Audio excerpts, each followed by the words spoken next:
ஆந்திரா மற்றும் தெலுங்கானா மாநிலங்களில் தொடரும் கனமழையினால் பல்வேறு பகுதிகள் வெள்ளத்தில் மிதக்கின்றன. கனமழைக்கு ஆந்திராவில் 9 பேரும் தெலங்கானாவில் 4 பேரும் உயிரிழந்துள்ளனர். வடக்கு ஆந்திர கடற்கரை பகுதியில் நிலை கொண்டிருந்த காற்றழுத்த தாழ்வு நிலை காரணமாக ஆந்திரா மற்றும் தெலங்கானா மாநிலங்களில் கனமழை பெய்து வருகிறது. இதன் காரணமாக இரு மாநிலங்களிலும் பெரும்பாலான பகுதிகள் வெள்ளத்தில் மிதக்கின்றன. ஆந்திராவில் மழையால் ஏற்பட்ட பாதிப்புகளில் 6 பேர் வரை உயிரிழந்துள்ளனர்.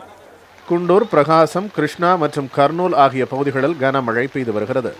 கிழக்கு மற்றும் மேற்கு கோதாவரி மாவட்டங்களிலும் மழை நீடிக்கிறது. சாலைகளில் மழை நீர் தேங்கி போக்குவரத்து கடுமையாக பாதிக்கப்பட்டுள்ளது.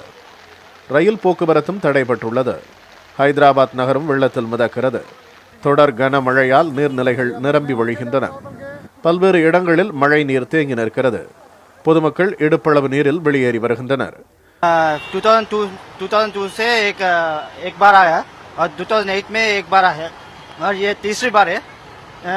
ये अधिकार we told to every commissioner also that to take care of all these actions, but they are not listening at all. வெள்ளம் சூழ்ந்த பகுதிகளில் தேசிய பேரிடர் மீட்புக் குழுவும் மீட்புப் பணிகளில் ஈடுபட்டுள்ளது. தாழ்வான பகுதிகளை மழைநீர் சூழ்ந்ததால் பொதுமக்கள் படகுகள் மூலம் அங்கிருந்து வெளியேற்றப்பட்டு வருகின்றனர். எனினும் மீட்பு உதவிக்காக ஏராளமானோர் தத்தளித்து வருகிறார்கள். अधिकारी आके खाली देख के नामा मात्र के लिए आके देख के जाते, लेकिन कोई काम नहीं हो रहा है यहाँ पर.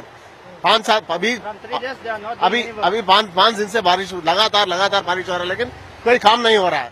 மகாராஷ்டிரா மாநிலத்திலும் 6வது நாளாக கனமழை பெய்து வருகிறது. குறிப்பாக மும்பை நகரில் மழையால் சாலைகளில் நீர் தேங்கி போக்குவரத்து பாதிக்கப்பட்டது.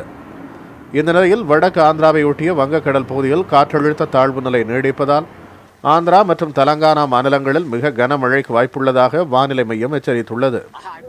இதனை அடுத்து இரு மாநிலங்களிலும் கல்வி நிறுவனங்களுக்கு விடுமுறை அறிவிக்கப்பட்டுள்ளது.